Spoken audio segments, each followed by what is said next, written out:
What's up, sports fans? Welcome to another awesome episode of IUP's very own sports television show, The Big Hit. We have 4 segments for you guys to enjoy today, and we're going to start our show off with a special IUP football segment where Jose Villanueva and I will interview Chris Temple, Lenny Williams, and Walt Pegues, the 3 GOATs of our IUP football team. Then we're going to jump into our NHL segment where we're going to do a Face of Facts where Sean Fritz and I are going to talk about some NHL. And then we're going to hop into a second NBA preview with Chris Hayes as the host, where Kevin Bohan, Ty Calloway, and Andrew Roth are going to destroy and gossip and chat about the NBA, and we're going to talk about all the good things that are going on in that. And then we're going to end today's segment with a NBA top half plays with our dynamic duo, Darnell Turner and Izzy Muhammad. Stay tuned. This is The Big Hit. You do not want to miss it.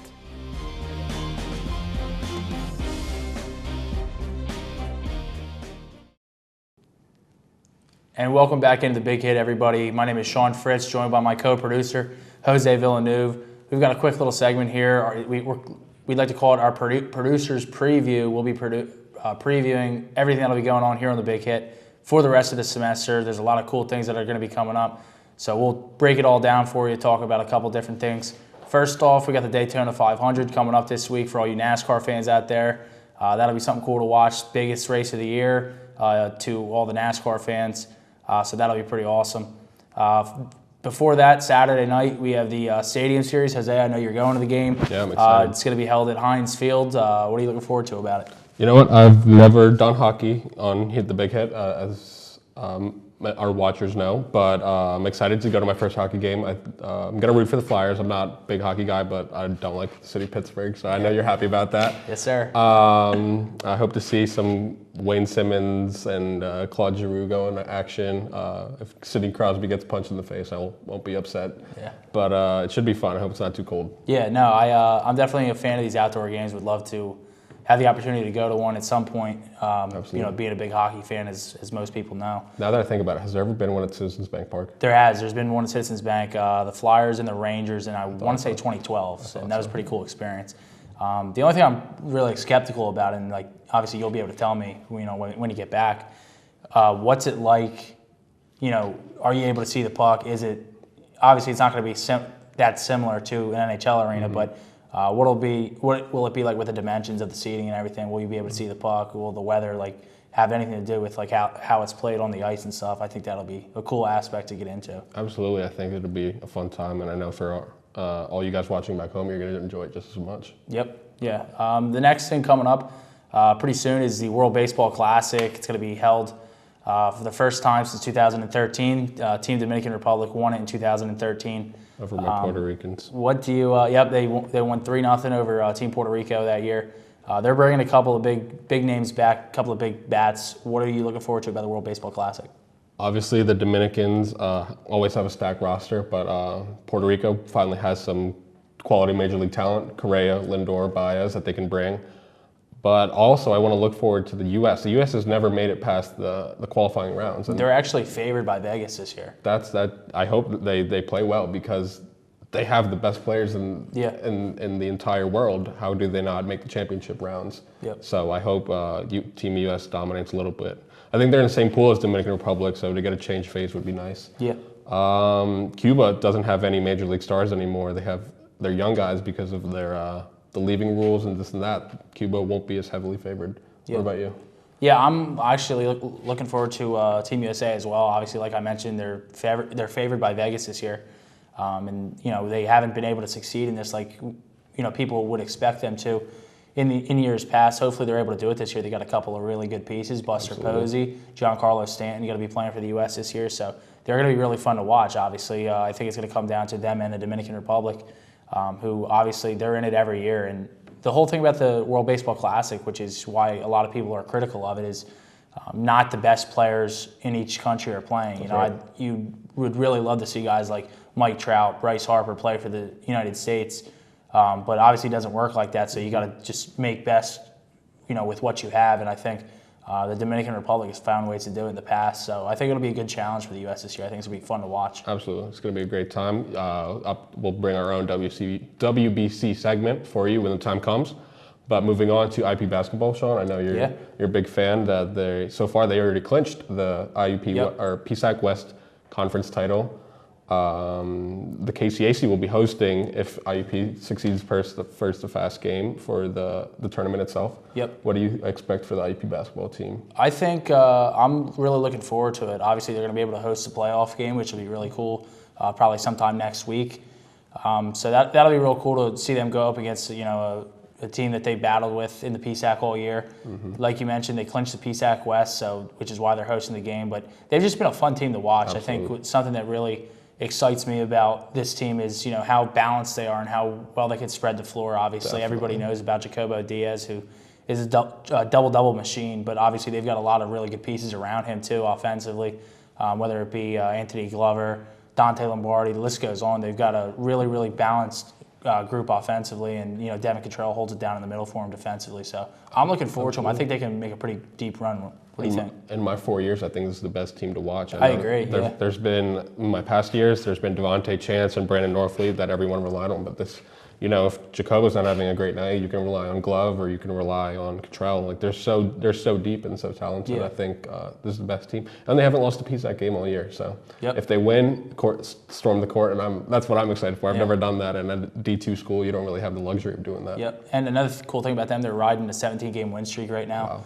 Coach Joe Lombardi just got his 250th career victory as a head coach. Good for him. So it's going to be fun. It's going to be a fun playoff to watch. I hope they can make a deep run and possibly make a run in the NCAA tournament. Yeah. But speaking of the NCAA tournament, we'll switch to Division I. Division I, March Madness. March is just about here in about a week or so. What are you looking forward to in the NCAA tournament this year? I think everyone knows I'm a North Carolina fan, so after last year's heartbreak, I'm just as excited for them to get back this year. But there's so many good teams, Kansas, Gonzaga, UCLA, so many better teams than last year that could make a run for it, and I would not be surprised if any of the 6 would make the Final Four or the final game itself. But there are a bunch of good teams that we don't talk about: Louisville, St. Mary's, Creighton. All the mid-majors I think this is a really good year for them, and I think it's going to be a fun March Madness. What about you? Yeah, for me, I don't think that there's any team that's super dominant. I think we've seen a lot of teams who have been really vulnerable all season. A team I'm really looking forward to is obviously the reigning national champions, Villanova. I'd like to see the Cats get back to the Final Four, maybe even win it again if possible. I'm a huge fan of Jay Wright. I think they're going to be a fun team to watch in the tournament. Somebody that I also am looking forward to watch is I'd like to see what Duke's going to be able to do, because this has not been a traditional year for Duke. I'm enjoying it. They've lost a lot. They've lost a lot of games, so it'll be cool to see where they're seeded and who they have to go up against, and we'll see if they can figure things out by the time the tournament starts. Definitely, Coach K is going to be ready. Yep, absolutely. And the thing with Duke is they've got a lot of really good young pieces too. It's just kind of surprising that they're not where people had expected them to be, at this point in the season. But also we got opening day. That's going to be the first week of April, obviously. Sir. That's something I know we're both looking forward to, being big baseball guys. Absolutely. We talked a little bit about the World Baseball Classic, but I think opening day is something that really resonates with both of us. Kind of gets us started, gets us in summer mode. What are you looking forward to about this upcoming MLB season? There's just so many things. I think the Cubs winning showed you that baseball is in a revolution where the youth is dominating the game, and it's so fun to watch. Mike Trout is still barely 25, 26. Exactly. Bryce Harper, 25, 26. Giancarlo Stanton, not even, all these guys are not even 30 years old. They're still relatively our age, and they're dominating. And that's the thing. I mean, you named a few of them. You could also go Carlos Correa, you can go Chris Bryant, you can go Anthony Rizzo. Those are just the bats. You can talk about some of the young pitchers in the league as well, and also some of the veterans, some guys who have been around. Kershaw still dominating at the top of his He's not game. even 30, I don't think. Exactly. I'm looking forward to kind of exactly what you just mentioned, this youth takeover in Major League Baseball. I think it's really fun to watch, and I think it's definitely going to be, if there's any chance baseball can get back on the map and become a national product again that people really want to watch, especially young people, I think the way you're going to do it is by what they're doing right now, and that's developing youth and bringing youth up early and let them dominate and control the game. Absolutely. I'm so excited for baseball. Normally, as football ends, we get in baseball mode, but I still think we have a little time for basketball. So, I'll put that on the back burner for now. Yeah. But I know you're a big golf guy. I'm not really that in. So if you want to tell me what you're looking for, the Masters is going to be up soon. That's Is Tiger Woods going to play? Yeah, I'm not sure about that. I'm not sure what the status is on Tiger right now. Obviously, I'd love to see him play. I think he's obviously on the back end of his career, probably on his way out pretty soon. But the Masters is honestly just a great experience, just as a fan of the game of golf. For me, I don't really pay much attention to golf in the wintertime because being up here in the Northeast or wherever you want to call us, out here outside of Pittsburgh, it's pretty cold. So like watching guys playing in Hawaii and Arizona and California, it's not that fun. But the springtime comes around and the Masters down in Augusta, one of the country's best golf courses. I think it just kind of, just like baseball, kind of gets you into that summertime mode. Sure. So I'm really looking forward to that. I'm looking forward to Jordan Spieth, one of the superstars on the rise, an American superstar on the rise, which is Ricky Fowler too. I'm a big Ricky Fowler guy. I think those two guys are two guys that I want to see succeed this year. Ricky Fowler in particular because he still lacks that big win. Yeah. So I think that'd be fun to watch Ricky kind of get himself a major. Obviously, a guy not from America that I'm a huge fan of is Rory McIlroy. I'd like to see him continue his dominance and his superstardom. So there's a lot of cool names, a lot of good names, and a lot of cool guys to watch on the tour. So the Masters is definitely going to get me into that summertime mode. Absolutely. And before we send it off to the IUP football segment, I know the NFL draft is coming up. Yeah. Ethan Cooper is going to be in it. Besides that, who do you want the Eagles to take? I got to go wide receiver. I want a wide receiver. I know everybody's saying you got to take D-back, but I think this draft is going to be so deep at the corner position. So I think you can get one within the first, 2, 3, maybe even 4 rounds, get a solid cornerback. I would like to see the Eagles get a receiver. If they can target a speed receiver in free agency, maybe Deshaun Jackson, Kenny Stills, a guy who can run the deep ball, and then maybe get a possession receiver like Mike Williams from Clemson. I think that would be very threatening to defenses with Carson Wentz back there in his second year. I think the Eagles will have a lot more weapons to look forward to coming in to the this upcoming season in 2017. But what about you with the Jets? Listen, man, everyone knows the Jets need a quarterback for once. I think Mitch Trubisky might be the best quarterback. He's definitely not your guy Carson Wentz, or I hope he's better than Jared Goff, but I think Trubisky's the guy to go. If not, I want Dalvin Cook. I just love speed and, speed in the NFL. Physicality, too. Physicality, absolutely. I'm not sold on Leonard Fournette.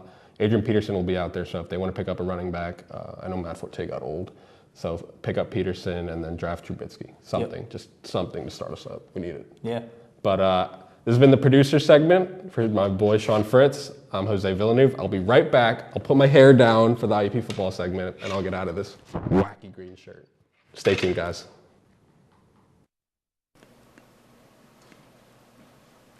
Oh, hey, Devontae. I've been working on something, man. I want you to check it out.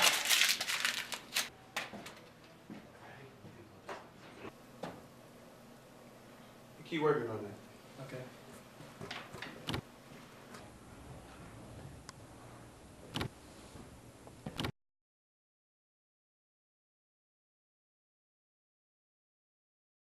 What's up, everyone? Welcome to another episode of The Big Hit. We have a special segment today. I'm your host, Sarah Moltz, and I'm here with Jose Villeneuve, our awesome other co-host. And I have 3 awesome guys to introduce you to from our IUP football squad. I'd like to introduce Walt Pegues, Lenny Williams, and Chris Temple. It's nice to see you guys. Thanks for being here. Thanks for joining us.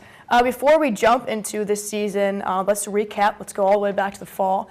You guys had an amazing season. You guys went 10-2. You guys were pretty much ranked high, really, really high in the PSAC. What was it, 6, I believe? Yeah, I think they're ranked every week. We went all the way to division, NCAA's Division 2 championships. We played Fairmont State. I'm talking we like I'm on the team. You guys played Fairmont State. You guys destroyed them. Easy game. And then you guys played Cal and unfortunately lost. But I'll say overall was an amazing season for you guys. So just recap for us. How was last season? I know, Lenny, you were injured a little bit, unfortunately, and you guys still pulled through. So just talk to me a little bit about it. Let's just start, Walt. Give us some good stuff. Gotcha. I feel like we had a pretty good season. It wasn't where we wanted to end up, but we made the playoffs. We won a playoff game for the second year in a row. So definitely a lot of positives. I feel like the team, together, offensively, I feel like it was year 2, like with Coach Higgins, and year 2 with Lenny. So I feel like we took a big step. But I feel like we still have a long way to go to get where we want. But I think overall the season was successful for us. To go along with what Walt said, coming into the second year with the offense, I think we took a lot of steps. But we just had to be a little bit more consistent, game to game. We averaged a lot of points and put up a lot of yards, but, just a lot of the little things we need to make sure we focus on this year. And just trying, hopefully everyone can stay healthy and just keep working hard the way we've been doing in the offseason so we can finish it off the next one. It was definitely a fun ride, but like Walt said, we came up short, so we're all focused on next season and our big goal, national championship. So. And you guys did awesome, the year before that too. You guys went, I believe, to the second round. So so far, so good. You guys have been making awesome progress year after year. But we're always just looking forward to next season, right, Jose? We are, and as you guys know, the offense set a team record for the most points in school history. But there are changes in the coaching staff, for those who don't know. How does Coach Tortorella plan to change? Do you think he has a plan to change the offense because he's ran the defense, or do you guys expect to have the same philosophy as years past? I think the biggest thing, so far, he doesn't want to change our identity, on offense. He wants to, he feels like we have the right guys in place. Just taking that next step. So I don't think he wants to change too much. But I feel like every coach has their own style, so he's gonna try to implement that. But at the same time, I feel like we have our core of players. Just the system is working. Like you said, we had one of the best statistical seasons here at IUP. So I feel like he doesn't want to change too much. But at the same time, he's gonna make the adjustments that he feels like he should as the head guy now. So. Yeah, I think he'll make the necessary adjustments to our offensive style. A big thing, just having a more developed passing game and stuff like that. We threw the ball better than we did the first year, but still not well enough and not effective enough. But the way that they've been planning to change it, I think is going to help us a lot, with just keeping teams honest with us and just helping us improve as an offense. Yeah, I definitely believe that it'll be more of an identity change than him changing the offense. We have a lot of guys coming back, and if it's not broke, don't fix it. I look at it, so. And it's nice too, though, that he's been with the program for 20 years. So it's not like he's a fresh face for the head coach position, but he's not for the program. I think that's good too because you guys know him, you guys know a little bit of his style. Even though he was a defensive coordinator, he's moving up to the big dogs now, and I think it'll be good. And I'm glad that you guys are looking forward to it. I'm sure you guys wouldn't think of it any other way. But since we talked about Coach Kurt Signetti stepped down, he went to D1 Elon. So my question for you guys is, how big of a role did coaching any play in your lives and your development as football players here at IUP? He was the guy that recruited us there. Me and Chris coming out of high school. So I guess we developed that relationship, and we was caught by surprise when he decided to leave. But yeah, that's college sports for you. So happy for him, and happy for his family. So. All right. I wish the best of luck for him. I was recruited by someone else. It wasn't really him. But once I got here, he gave me a shot. He offered me a shot to come play, gave me an opportunity, and I'm always respect him and thank him for that. And like Walt said, I wish the best for him. Hope everything works out for him. Definitely, he was one of the coaches that gave me a shot on offense. They wanted me to play defense, so I'm always grateful to him, and I'm not mad at him at all. So that's good. Best of luck. Thank God he did. Thank God he did. Thank goodness. Could you imagine if you were on defense? We'd be sitting here at a totally different. Yeah. Different conversation. Yeah, we'd be talking about some other stuff. But speaking of the defense, you guys had a lot of your departures from the defensive end, including Kevin Clark, Steve Franco, Aquino Robertson, and Miles Catlin. Also along with Ethan Cooper, as we know, on the offensive side. But you guys didn't replace a lot of seniors the past year, but this year a little more. So what's going to change this year, if anything? Do you guys have any players that we should watch out for that are going to step up in the roles of the seniors who left? Definitely losing Kev and Stevie. They were two of our biggest leaders on the team, overall. And then on the defensive end, their play on the field, speaks for itself. So we'll definitely miss those guys. But I feel like we got some young guys, and then some guys that'll going into their senior year that'll step up big. Jamal on defensive line, getting him back will be big. And then Damon Lloyd, he had a pretty good freshman year when Kev was hurt early in the season, so expecting big things from him. And then our D-backs, they're we got Jay and then Sakai. They played a lot of football for us, started a lot of games. So I feel like those guys on defense, and then the whole defense, with Coach Tort and Coach Smith now, being a defensive coordinator, their relationship and their ability has been great throughout the years they've been here. So I'm excited to see what they do this year. I think it'll be good for some of the young guys who are going to get a chance to actually step into those starting roles now. They've seen the Kevin Clarkson, the Stevie Francos, the Miles Catlins, all of those guys, how they took it, you know, and I think that it'll be good for them to get that chance to get out there young too, so they can get all the, you know, preseason jitters out and all the early jitters out and step in there and be starters. I think that they've been attacking it pretty well though, you know, coming into the offseason, everyone's working hard. You know, guys know that they're going to have to step up, and everyone's just taking it upon themselves to make sure they're getting better. Yeah, I believe our young guys are actually excited to step up. They're ready to be in that role. Like I said, you know, well, I'm a little biased, but like somebody I want to look out for is my young guy, Brandon Myers, a linebacker. So we'll see what he does. Well, we're super excited. We're going to see some good Absolutely. stuff coming from our young players, and work hard, play hard, right, gentlemen? All right. Yep. But we're going to be right back after this commercial. Stay tuned. We're going to talk more IUP football. I'm IUP basketball player Brandon Norfleet.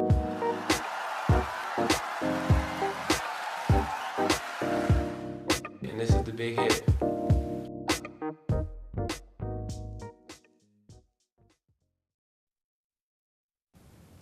Welcome back, IUP fans. We're here with the second half of the IUP football segment with Walt Pegues, Lenny Williams, and Chris Temple, as long as your host Sarah Moltz and myself. We spent the first half just talking about the season recap. This half we'll do a little more of the preview of next season.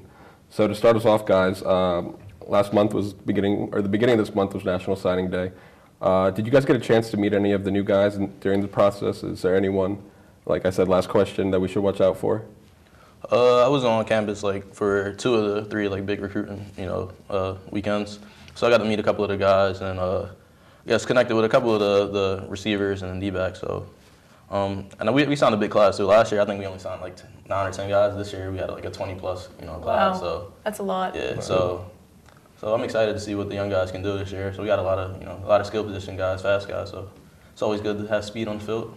I didn't get a chance to see all of them, but, you know, I'm excited to see how the 2 guys that I hosted, Isaiah and Dwayne, are. So, I mean, they've had good years and ready for them to come in here and make things happen. I got to meet a few of them, and I believe some of them do have some potential to play as soon as they get here. So I thought it was a good recruiting class. Good. Yeah, you said it, 20+. That's going to be a huge class. We're super excited. We're going to see how good they're going to play. I'm sure everyone has star potential, and, you know, it's going to be awesome to see some fresh legs on the field. But speaking of fresh legs and starting soon, spring practice is coming up really soon. It starts in a month. What are some goals you guys have as a team during spring practice, especially with a new head coach? I think one of the biggest goals is just establishing our identity as a team. I feel like just getting over that, you know, being pretty good, but trying to take it to the next step. Like we just want to, we want to win. We want to win a conference, win a championship. So I just feel like establishing those habits now to get us ready for next season. So it starts right now. Like our off-season workouts, we want to give it our all. And then going into the summer and then coming back in the fall, we want to have that identity. Yeah, like Wolf said, just to keep trying to push ourselves to, go over what we think is enough, you know what I mean? Because what we've been doing obviously isn't enough for us, So just to continue to every day try to win each day, take it day by day, make sure that, every rep counts and help make sure everyone is understanding that and really doing everything they got to get better each and every day. Just establishing a culture of trying to keep going for more. Don't just set the standard low, set it higher than you expect so that you can always be getting better each day. Definitely. I feel like we all need to perfect our craft. And like they said, we got to get ready to be better than what we were. We've come up short 2 years straight now, and if we want to go to where we need to go, we need to make improvements to get better. All right. Speaking of, I hate to single one person out so far, but Lenny, you were injured at the middle of last season. How's the rehab process coming along for you? It's coming along good. So far, I'm ahead of schedule. Everything's healing up well. I actually just had a follow-up appointment today. Everything looks good. Running well. I'm able to start to do a little bit more. I'm not sure. I probably won't be back for spring ball, but I'll definitely be back for camp. So that's what we like to hear. So I'm not trying to rush it. just taking it day by day and just to keep on working hard. Trust the process, right? All right. And Lenny Williams is not human, by the way. No. So No, we know back that. We know that. quicker than for sure. anyone. Yeah, I remember. I don't remember the exact game where you got hurt, but I was crying.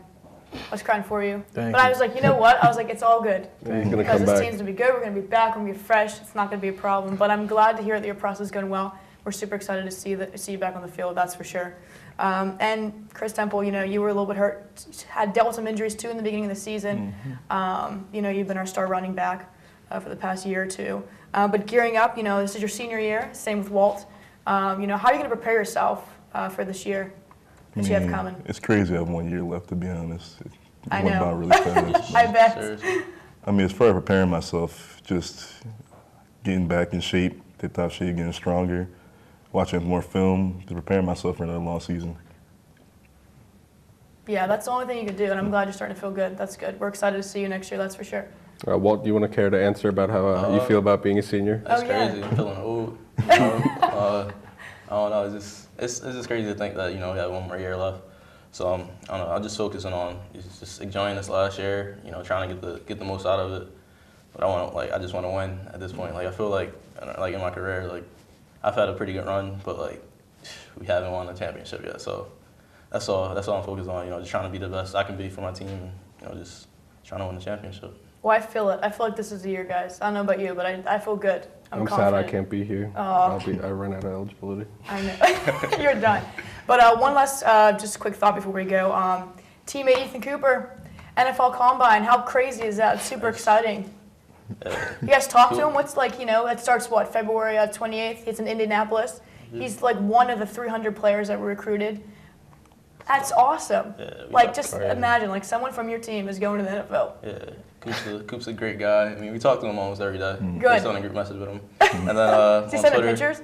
yeah, Coop's living a life down in Florida right now. Oh, training so online. jealous. But yeah, so I mean, we're definitely gonna miss him, having him around. Yeah. I talk to him on Twitter every day too. We're just gonna miss him in the locker room, miss his leadership, and then on the field, definitely one of the best linemen in the whole country. So we're rooting for him. Excited to see what he can do in the future. And he deserves it, man. He's worked hard for it. Consistently each year he's been getting better, and he's continued to just make sure he's working to get there, and he's finally getting his opportunity. That's all you really need. He got that shot in the NFLPA game, and he got an invitation. So now he just got to continue to work at it. Just keep doing what he's been doing, just take it to another level, and I think everything will work out for him, man. I'm happy for him. He was my host on my visit, so it's really crazy to see him going to the NFL now. But like I said, like Lenny said, if anybody deserves it, it's him. He works real hard, so. Yeah, he is a very hard worker. Well, Coop, we're excited for you. If you ever watch this, we're rooting for you over here at IUP. But thank you, gentlemen, for being here. For our IUP football segment, this was Jose, Walt, Lenny, and Chris, and we're super excited about spring ball, and we will see you guys next fall. Stay tuned. We'll be right back. This is The Big Hit. If you want to find love nowadays, you don't have to be a bachelor or a bachelorette. Holy sh**. If you want to find love nowadays, you don't have to be a bachelor or a bachelorette. You just need to be a contestant on the show Personally, I'm hurting for the kids of the future that listen to the Hollaback Girl and can't figure out what ABA, obviously that proves he's Muslim. So if his beard implies that Islam, then I guess the people have been claiming that Obama is a Muslim, moved it on to Ryan, and the proof is in the pudding. I'm sorry.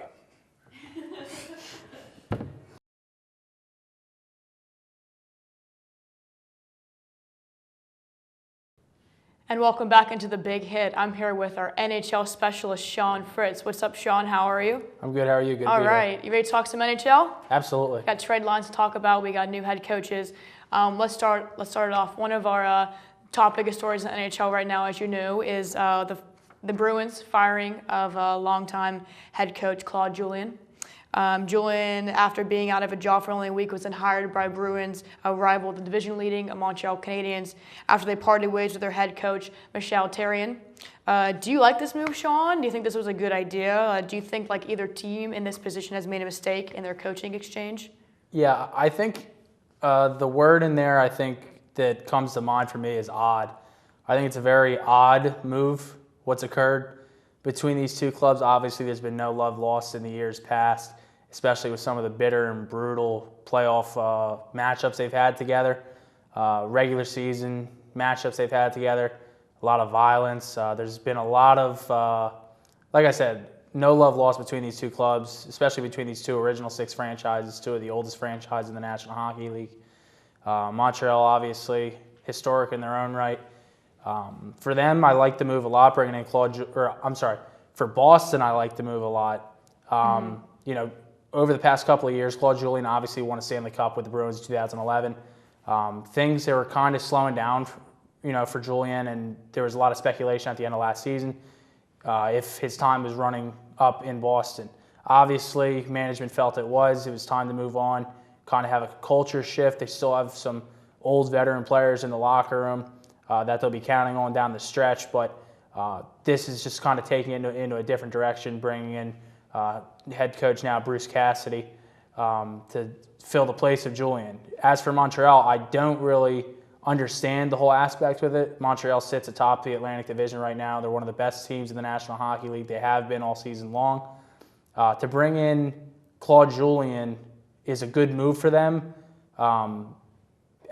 just on that standpoint. But to fire Michel Therrien is kind of just an odd thing considering where they are in the standings. Yeah. Michel Therrien over the years hasn't been able to get Montreal back to that, you know, glory of winning a Stanley Cup and hoisting a Stanley Cup and bringing it back to Montreal. But to do what they did in firing Therrien and then bringing in somebody like Claude Julien literally a week after he was let go by Boston is just a very odd and peculiar thing to me.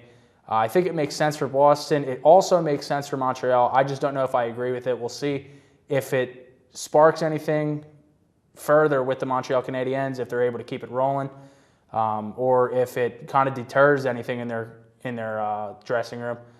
That's also yet to be seen. For Boston, it looks like it's worked wonders. Boston is undefeated under new head coach Bruce Cassidy, so things are moving up at TD Garden for the Bruins. Yeah, so I mean, either way could be good or bad. I guess we'll just have to wait and see for them. But March 1st is coming up, most exciting time of the year besides playoff time, trade deadline. What are some names? What are some guys you've seen on the trading block? Who's good? Who's not good? What are you looking forward to, Sean? There are a lot of names going around right now. One of the most notable ones for me is, I guess he's a veteran. You know, it's kind of hard to believe that he's a veteran. He's a younger player. He's a blue liner for the St. Louis Blues, Kevin Shattenkirk, one of the best defensemen in the National Hockey League. I believe an elite defenseman. He is definitely on the trading block, without a doubt. St. Louis sitting in third place in the Central Division of the Western Conference. Shattenkirk, obviously a great defenseman, U.S. Olympian, one of the best, like I said, one of the best defensemen in the National Hockey League. Is a free agent coming up this summer. Definitely going to be a good rental piece to a team looking to contend, adding some depth to their blue line going down the stretch. I think Shattenkirk will definitely be moved. I think that there's some high return there for St. Louis if they can move him, especially to a team who is just looking to add an extra piece. I think a good option this year for them. I don't want to say Pittsburgh because I don't think Shattenkirk is the type of player that they need, and I think Pittsburgh's already in a position. But a team who wants to, similar to how Pittsburgh was last year, who wants to be in a position similar to Pittsburgh was last year, moving all the way to the Stanley Cup. Pittsburgh made a lot of moves at the deadline and prior to the season, adding a couple of key pieces to where they thought that they needed to add more depth to. Shattenkirk is a great depth piece. He's perfectly capable of playing in a top one or top two pairing on any blue line in the National Hockey League. I think Shattenkirk's a good option. Also, I think, we'll get into it a little later, I'm sure, but some teams that will be looking to shop a couple of guys who are already out of the race and maybe looking to rebuild. Matt Duchene is a name out of Colorado. I think he's another valuable depth piece at the center position. Colorado, obviously the worst team in the National Hockey League. They're not going anywhere. Looking to rebuild, I think Duchene will be a valuable piece. I've seen the Islanders come up in conversation with Matt Duchene's name. Another name would be Thomas Vanek, another good veteran player who is a winger, obviously, and can add some secondary scoring to a team and be another valuable piece. Also can play on the power play for a team who's looking to contend. So those are just three of the names I've heard thus far. Marc-Andre Fleury, another one going around right now for the Pittsburgh Penguins. Obviously, Matt Murray has kind of stolen the show between the pipes for the Penguins. Marc-Andre Fleury won the Stanley Cup in 2009. He's a very capable goaltender. He could be a valuable piece for the Penguins to trade and possibly get a good return on. Yeah, I definitely agree with that. I think that Larry will be someone that will be a prospect for some other team. It will be a key player that the Penguins could possibly trade for. Let's jump over to the team side of things. Who are some teams that you think are some buyers and some sellers? For me, I think a team I mentioned earlier, a team who's kind of red hot right now with the addition of Bruce Cassidy as their head coach. That's the Boston Bruins. The Boston Bruins undefeated with Cassidy behind the bench. They're currently sitting in the last spot in the Eastern Conference playoff standings, the second wild card spot. And I think time is kind of running out on this Bruins organization as far as the players they have. Zdeno Chara is not getting any younger. He's probably in the last couple of years of his career. He's a core defenseman for them. They've got a lot of good young pieces around him on that team, guys like Torrey Krug, David Pasternak up front. They've got a lot of good pieces. Tuukka Rask between the pipes. We've seen him get hot before. We'll see if he can do it again. If they can add another piece, whether it be another scorer up front as a forward or add more depth in the blue line, I think Boston would be a good team to be buyers. And that a team that I would say is a good team to be a seller would be the Colorado Avalanche, who I just mentioned. They've got a lot of pieces there who are good value pieces who they can look to move on from it and send to other places and get good return for them. The first one I mentioned is Matt Duchene. He's a veteran player, good solid depth guy at the center position. They can get a good return on him. Another guy would be Jerome McGinley. I don't know how much they can get back for him, but Jerome McGinley in the latter stage of his career, never winning a Stanley Cup, I think they owe it to him. The guy's a Hall of Famer. Give him a chance to go win a Stanley Cup somewhere on a contending team, whether that's a team like Chicago or I wouldn't say Pittsburgh, but a team who could use another depth piece. I think Chicago would be a really good option for Iginla. I don't know if Colorado is willing to send him to a place like Chicago, but I think Iginla definitely deserves the chance to move on to try to win a Stanley Cup. Another piece they have there a name that I've been hearing a lot of is Gabriel Landeskog, currently the captain. I've been hearing conversations of him going to the Boston Bruins. Like I said, the Bruins may be looking to add another forward. Landeskog would be another good option. Someone I wouldn't move on from if I'm Colorado would be Nathan MacKinnon. I think that's a kid that you're going to build around.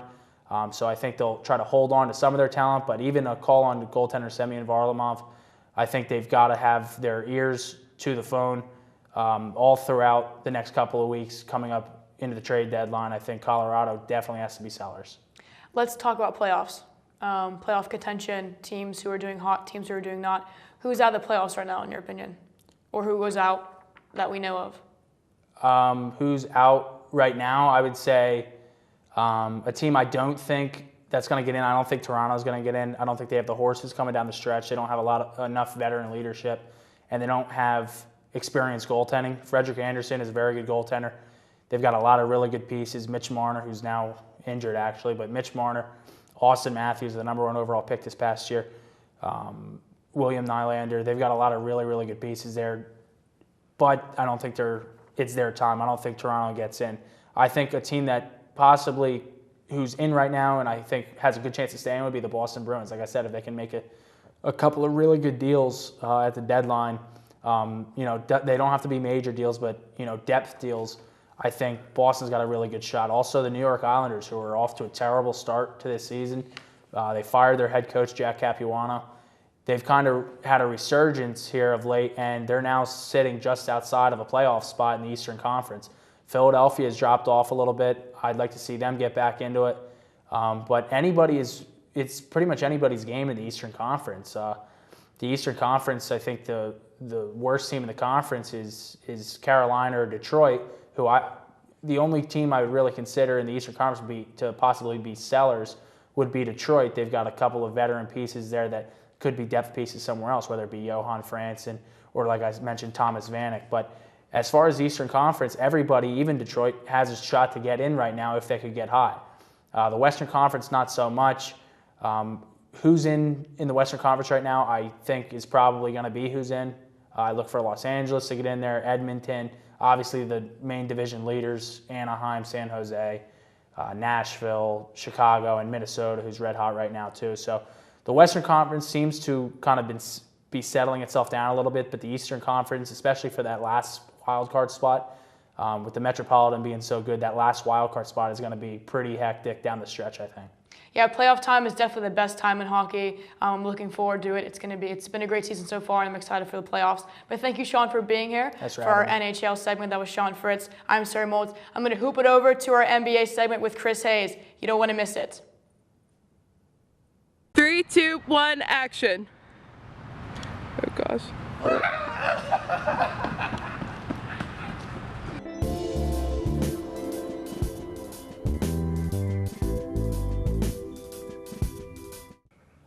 Welcome back into the Big Hit, where we're talking about the National Basketball Association, specifically a second half preview after the All-Star Weekend events. I'm your host, Chris Hayes. I'm joined by Andrew Roth, Kevin Bohan, and making his Big Hit debut is Ty Calloway. Let's get right to the chase, guys. As the second half of the NBA season is set to begin, who is a team not named the Warriors or the Cavs? In other words, the two teams that have been in the finals the past couple of years. Besides the Warriors and the Cavs, who should we be keeping an eye on to contend for an NBA championship? Andrew, we'll start with you. I'm going to go with the Boston Celtics. They're in second place right now in the East, and I think Isaiah Thomas has been developing pretty well so far this season and a good leader so far. And then I also like Coach Brad Stevens. I think he's a good coach. And then I think if they can acquire someone who can shoot the ball at the deadline, then they're going to be forced to be reckoned with in the East. Are there rumors about Carmelo? But I don't know. I don't know about Carmelo. I'd rather have Jimmy Butler than Carmelo. Yeah, I've heard him too. Carmelo can't play defense, so. Yeah, we'll see. And they're going to need defense against LeBron James because that's what it's going to come down to. If any team's going to beat the Cavaliers, they have to do it with defense. Yeah, exactly. Ty, what do you think? I think if you talk about any team that's not the Warriors or the Cavs, you can't disrespect like Toronto and the Raptors. They've been on the tear like the last 2 or 3 seasons. Kyle Lowry and my man DeMar DeRozan.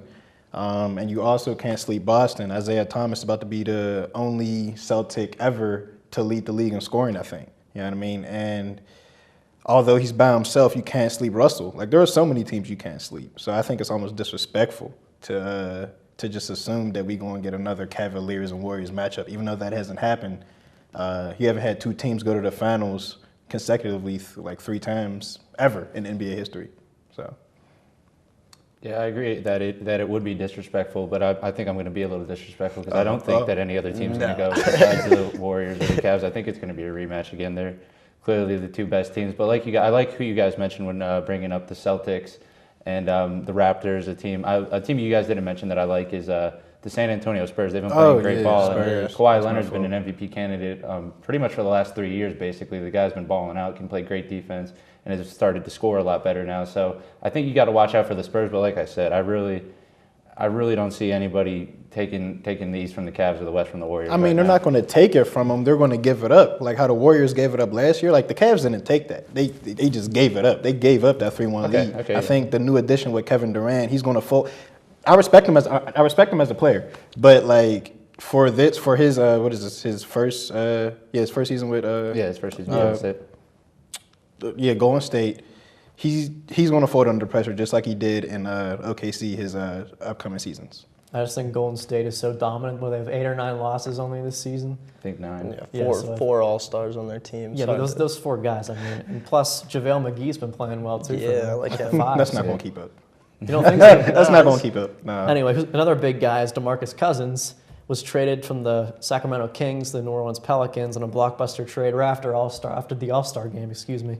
Will we see any more big names on the move before Thursday's trade deadline? Ty, what do you think? If there's going to be any big names, I want to see Carmelo. I want to see him go to preferably the Clippers, like that whole dynamic with DeAndre Jordan, Blake, Paul, and then Carmelo.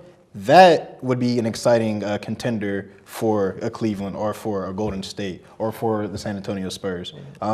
If he goes to LA, he's just going to do the same thing he did in New York, in my opinion. He's going to score a lot and lose games. Harsh. Hey. Yeah, obviously the biggest name getting floated around in trades is Carmelo Anthony, just based on all the turmoil that's been surrounding New York and the entire franchise in the past couple of weeks with the ownership and the whole feud with Charles Oakley. But a name I've seen that's been coming up quite a lot in trade rumors is Jimmy Butler from the Chicago Bulls. A lot of teams are looking to get him, and the Bulls are really trying to look. It looks like the Bulls are at a point right now where they tried to get that big three with Rondo, D-Wade, and Jimmy Butler, and that didn't really work out for them. So they're really looking now to kind of get rid of the cap space that Jimmy Butler takes up and try to build a completely new team. So look for Jimmy Butler to possibly be on the move in the upcoming days. Yeah, I wouldn't be surprised if Butler goes to the Bulls, or not to the Bulls, from the Bulls to the Celtics, like I said, because that would instantly make them a better team. But another guy I saw today that might be on the move is Derrick Rose. There's a report that they're looking into trade him to the Timberwolves, like straight up for Ricky Rubio. I don't know what you guys think about that, but I haven't heard the name Ricky Rubio in like 3 Yeah, years. he still plays. So I think like Johnny Flynn too. But I'm a really old basketball fan. Trading two like decent guys, maybe a change of scenery helps Ricky Rubio out in New York, and maybe Rose excels with his old coach. And it's a good point. Tom Thibodeau's there in Minnesota. Trying to get rid of everybody in New York. Yeah, this is just sell everyone off for draft picks. Besides Porzingis, there's no need for anybody in New York. Anyway, we talked about teams that are in contention besides Golden State and Cleveland in their respective conferences. Kevin, which ones of those teams should be buyers and sellers at the trade deadline? In other words, if you're a team like Boston, Toronto, San Antonio, should these teams be picking up some of these players to contend with a Golden State or with a Cleveland potentially? Well, absolutely, because right now they're just a couple players away. Like you said, Boston earlier, if they could get a player like a Jimmy Butler, somebody else who could help out Isaiah Thomas with scoring the basketball would be a big help for that team, because they really at this point don't have too many scores. They're a good team, but their scoring's been a little off. Isaiah Thomas has really been doing most of the work there. So if the Celtics can pick up another scorer, I like their chances of at least making the Eastern Conference Finals this year. Yeah, if they could pull off Paul George getting on the Celtics too, that's another scorer, all-star, good player on the Celtics. They just need someone. They need one more piece to compete with the Cavs, I think. Personally, I don't disagree with what y'all are saying, but I don't like the way like the teams now, like the Celtics, they have to look for other stars to help them out. You know what I mean? Like instead of the players on the team improving themselves, going to the gym, working out, working on their jump shots. I'm going back to DeAndre Jordan because he's my favorite example. He could be, in my personal opinion, he could be the best player in the NBA if he just worked on his free throws. That's all he would have to do, and he never does. At least to me, like on the reports, like on ESPN, like you'll see, like they'll say, yeah, he was working on it, but then when he plays, what? No, it doesn't happen. Yeah, he hasn't been working on anything. So I just don't like that teams have to look for other stars now, quote unquote, to try to build themselves up and win games. Well, that's the league we're in now. If you look at LeBron's crying about getting more stars. Kevin Durant's going over to an already stacked Warriors team. Stars want to play with stars now in this league.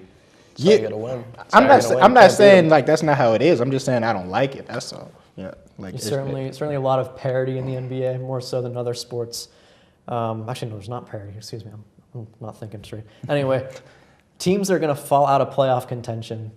There are some teams we talked about, probably not San Antonio, they're a pretty good team. But teams maybe in the East that you're thinking of could fall out of contention. I mean, there are 8 teams that can get in. It's a lot of teams, about half the conference. But in the East and West, which teams do you think could fall out of playoff contention before the playoffs begin, Andrew? I think the Clippers are going to drop off a little bit if they can't get some depth, because behind DeAndre, Blake, and Chris Paul, who's injured now, is that correct? He's right, he's injured. So I think those 3 have been playing together for a long time. Like you said, DeAndre can't make free throws. I think that comes back to bite his game and the team overall, because free throws are a big part of basketball nowadays. So I think they're going to fall off a little bit. I'll probably go with the Clippers because, like we all mentioned earlier, the man that's doing the bulk of the work or carrying the team right now is Isaiah. And although he's a phenomenal player, and he's been doing this thing for Boston lately, I don't see how he's going to keep that up, especially into the second, at least not past the second round of the playoffs. Maybe the first if he gets lucky and like a few injuries happen, but besides that. Yeah, I have 2 teams that I think might fall out. They're not teams that are at the top of the conferences, but the Miami Heat and the Milwaukee Bucks have been teams that have been hovering around playoff contention for a while. I really don't see the Heat staying there too long now that Justice Winslow's hurt and he's out for the rest of the year, I believe. So I don't think that's going to happen. And the Milwaukee Bucks just lost Jabari Parker for the entire season too. That's their number 2 guy there. So I mean, Antetokounmpo's had a great All-Star break. He was showing out in the game and everything, but I don't think he's going to be able to take that Milwaukee Bucks team, who has a lot of young guys, all the way into the playoffs. Well, the first half of the season's behind us now. If the season ended right now, Take us through this. Who is your first half most valuable player? For one, who is your first half rookie of the year? And who is your first half most improved player? So MVP, rookie of the year, most improved player. Ty, start us off. All right, my MVP is going to have to be Russell. You know what I mean? Like, the way he's shouldered OKC after KD left, and the way he's been, like, his just charisma when he steps on the floor. He comes up dunking on 6'7", 6'8" guys like it's a regular thing. I appreciate the boy and his talent and his aggressiveness. And even Kobe Bryant and Michael Jordan both compared him to, like, them and their hunger and their drive when they were younger, and that's no small thing. For what was it? Rookie of the year. Yeah. I'm gonna have to, even though he really hasn't shown up or shown out, I'm gonna have to go with my man, Buddy Hield. Like, just got traded. Yeah, I know, and I'm happy for it. I couldn't be happier for my man. But he's gonna show out. I'm almost willing to bet on it. Like, he's gonna show out next season for his new team. And what was the last question? Improved. Most improved.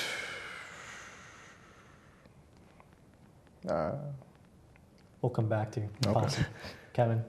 Yeah, I'd have to agree with you on the MVP there. I don't think there's any way you can't give it to Russell Westbrook right now. I mean, the guy's averaging a triple-double, the second time we've seen this in NBA history right now, and he's just – I think if the Thunder lose him, to be quite honest, they might be one of the worst teams in the NBA, and he's got them in playoff contention right now. So you got to give Westbrook the MVP.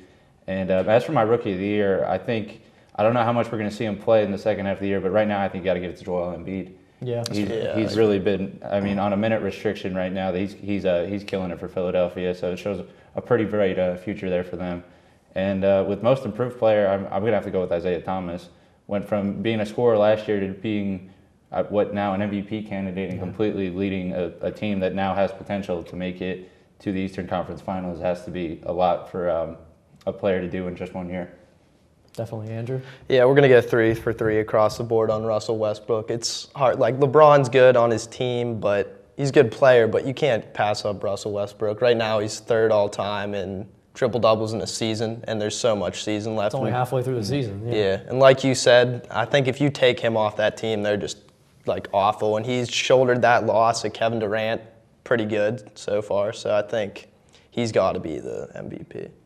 And then Rookie of the Year's got to be Embiid as well. He's looked pretty good in his first full season, and he's a big part in the 76ers. They're going to have a good shot at a playoff berth, I think.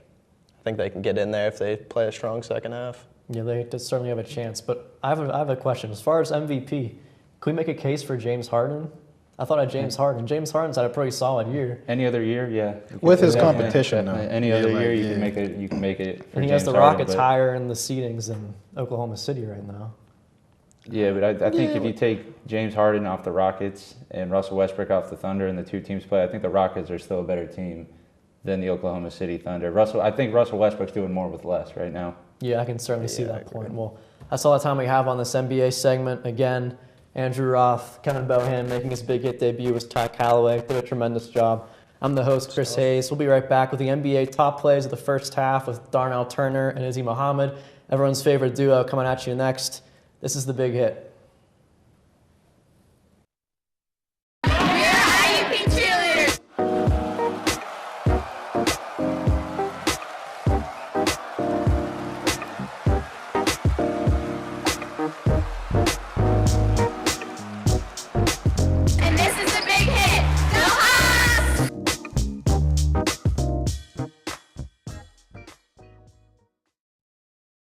Welcome in, everybody. My name is Darnell Turner. This is Ishaq Muhammad, and we're here to talk about the top 10 plays of the NBA from the first half of the season. It's been a great season so far in the first half. We've had so many great plays. It was hard to come up with just 10, but for all you fans out there, here's our 10. Starting off at number 10, Steph Curry setting an NBA record, 13 three-pointers. He just had it all that night. That's a pretty good game. He had a little swagger going on at the end of that. I see him out here making good plays. And coming here at number 9, Steph Curry on the wrong end of that one. Giannis is just going to go up and just destroy him. That was crazy. He moved out the way for the first one earlier, but the second one he got caught with it. Yeah, really high scoring offensive All-Star game. And at number 8, we're going to turn back the clock here. Richard Jefferson goes up strong On over Klay Thompson. That was nasty. I didn't thought he was 20 at that point. Hot tub time machine for him. Moving on here, we had Victor Oladipo of the Oklahoma City Thunder. He's just going to destroy Dwight Howard right here. He goes up strong with 2 hands. That was pretty good. Remember when Dwight used to be actually like good? Yeah, one of the best rim protectors in the league. Didn't look like it right there. Next play here, we're going to see Draymond with the long pass to Steph Curry. He's going to throw it back to Kevin Durant with the long alley-oop. That looked a little like Showtime back there. A little Showtime? What you thinking? Showtime Lakers? Showtime in Golden State. Moving on, we got KD and Russell Westbrook. We talked so much about their rivalry. It was nice to see Kevin Durant throw him a nice little pass in the All-Star game, get them a nice little dunk. We saw everyone cheering after. Yeah, they gave him a little party celebration. It was okay, you know. It was nice to see. Here we're gonna have Kevin Love with a great inbounds pass, which is really underrated, to LeBron James with the fadeaway 3. To force it at overtime. Don't forget your that. Guy. To force it at overtime. I'm just saying. Just look at it. I mean, next play here, we're gonna have another Cleveland Cavalier with a big shot here against the Warriors. Kyrie Irving does it to him again. On Christmas. A big shot on Christmas Day helps them win the game. And here we go, coming into our last couple of plays, we got Zach LaVine just baptizing Alex Len. Yeah, that was nasty. I didn't know his name until he got dunked on. Oh, and here we are, the #1 play of the first half of the NBA season, Larry Nance. Oh, he was floating for a while. Do you see that? He adopts Brooke Lopez. Brooke Lopez is now Larry Nance's son with that poster right there. That was nasty. Well, that does it for our top 10 plays of the first half of the NBA season. We're looking forward to a great second half. So many things have happened. We're looking forward to it. Well, that's where we're going to end it at right here. For Michael Mortone, producers Jose Villanueva and Sean Fritz, this is The Big Hit.